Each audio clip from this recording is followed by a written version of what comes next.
నమస్కారం. ఈరోజు మనం హర్యానాలో 2025 విద్యా సంవత్సరానికి మెడికల్ అడ్మిషన్ల గురించి, అంటే ఎంబీబీఎస్, బీడీఎస్, ఇంకా ఆయుష్ కోర్సుల ప్రవేశాల గురించి కొంచెం లోతుగా మాట్లాడుకుందాం. తప్పకుండా. ముఖ్యంగా నీట్ యూజీ 2025 ఆధారంగా జరిగే ప్రక్రియ ఇది. అవును.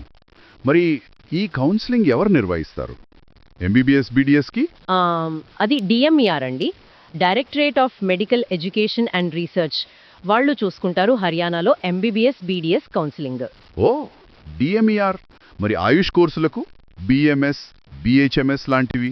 ఆయుష్ కోర్సులకి, అంటే రాష్ట్ర కోటాలో ఉండే 85% సీట్లకు శ్రీకృష్ణ ఆయుష్ యూనివర్సిటీ కురుక్షేత్రలో ఉంది కదా, అది కౌన్సిలింగ్ చేస్తుంది. అంటే 85% స్టేట్ కోటాకి వాళ్ళు చేస్తారు.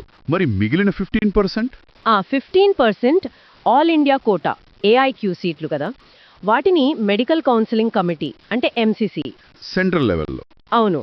ఎంసీసీ ఇంకా ఆయుష్ కోర్సుల కోసమైతే ఆయుష్ అడ్మిషన్ సెంట్రల్ కౌన్సిలింగ్ కమిటీ ఏఎస్సీసీసీ పర్యవేక్షిస్తాయి. సరే, ఇందాక మీరు హర్యానా ఓపెన్ స్టేట్ అని అన్నారు కదా, అంటే ఇతర రాష్ట్రాల విద్యార్థులు కూడా ఇక్కడ చేరొచ్చా? అవునండి, అదే ముఖ్యం.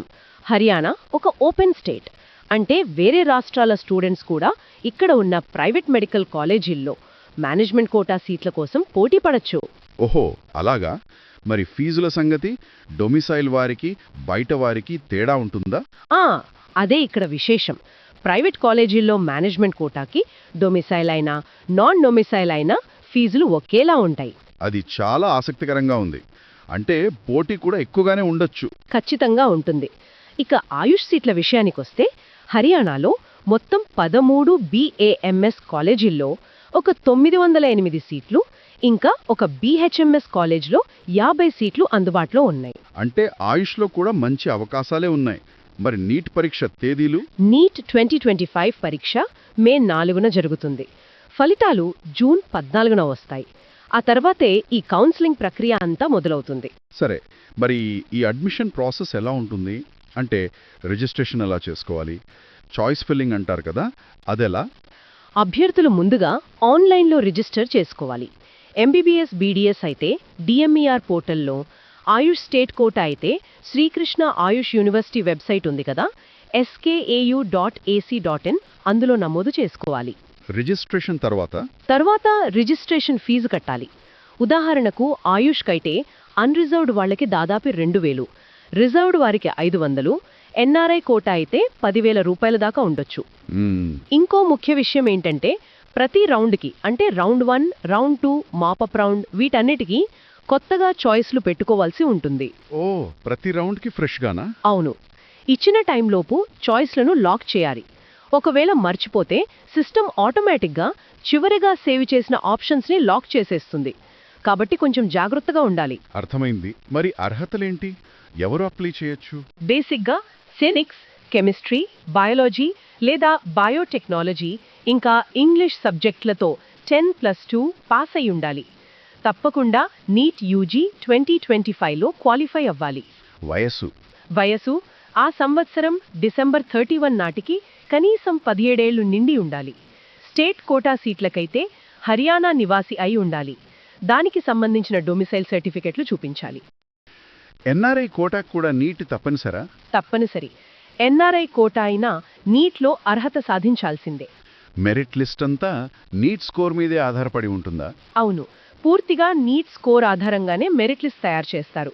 మరొకవేళ 2-3కి ఒకే స్కోర్ వస్తే టై అయితే ఎలా? మంచి ప్రశ్న. టై బ్రేకింగ్ రూల్స్ ఉంటాయి. మొదట బయాలజీలో ఎవరికి ఎక్కువ మార్కులు వచ్చాయో చూస్తారు. అప్పటికి టై ఉంటే కెమిస్ట్రీ మార్కులు, ఆ తర్వాత ఫిజిక్స్ మార్కులు చూస్తారు.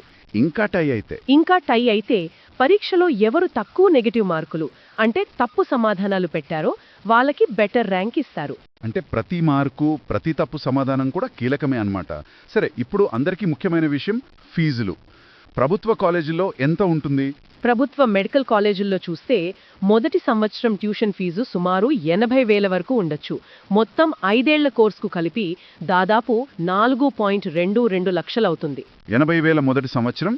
మరి ప్రభుత్వ ఎయిడెడ్ కాలేజీలు, ఎంఏఎంసీ, అగ్రోహా లాంటివి? అవును, ఎంఏఎంసీ అగ్రోహా లాంటి చోట్ల సంవత్సరానికి 1.8 లక్షలు కట్టాలి. అంటే మొత్తం కోర్సుకు సుమారు 8.10 లక్షల దాకా అవుతుంది.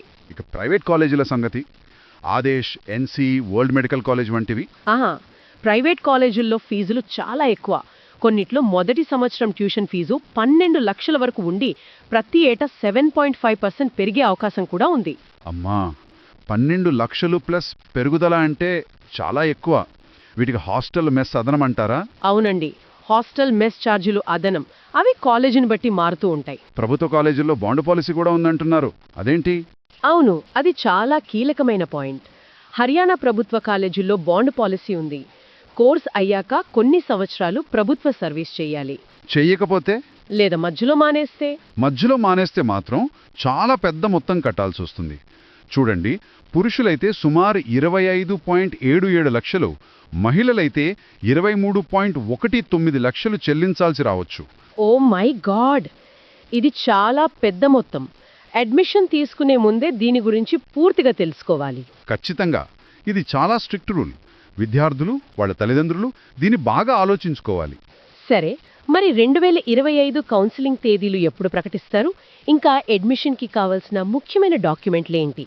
2025 షెడ్యూల్ ఇంకా రాలేదండి. టీబీఏ, టు బీ అనౌన్స్డ్ అని ఉంది.